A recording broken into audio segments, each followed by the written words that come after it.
Alessandra, just bring us up to date with what you're seeing. How many buildings are left standing? How much rubble are you seeing? In the very center of this town, Amatrice is a small town, as you said. It's a town of about 2,000, 2,500 people. The center is completely destroyed. Some of the houses on the outskirts are okay. They're newer houses, but the historic center is basically a pile of rubble. And you can see the survivors because you can see the dust still on them, on their shoes, on their cars, on their hair. And this is a series of small little towns. It's different from the earthquake of 2009 that hit a similar place nearby, but it was a big city. This is a bunch of small towns that have been basically destroyed.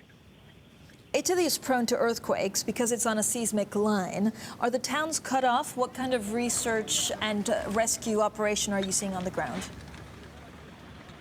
Unfortunately, the towns aren't completely cut off. A few you can only go in by foot because this is a mountainous region. There are bridges, and some of the bridges aren't looking good. Let's put it that way. We see cracks in the roads.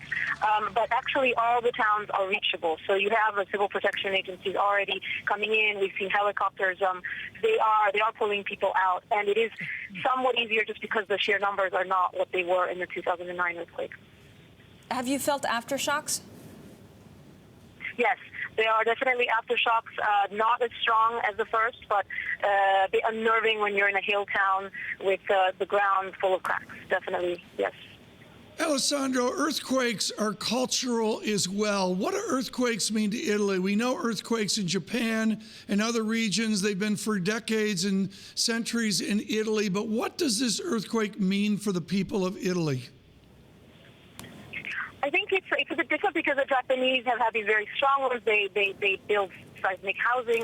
In Italy, it's not as common, and although Italy has had a lot of earthquakes, I suppose it hasn't had as violent or as strong. It takes a long time between one very, very violent and another one, and so the people have just always managed. And, I mean, the testament to that is also the fact that the buildings that went down today, many of them were from the Middle Ages, some of them were from the Renaissance. So it clients survive with the earthquakes, and they sort of live with the earthquakes.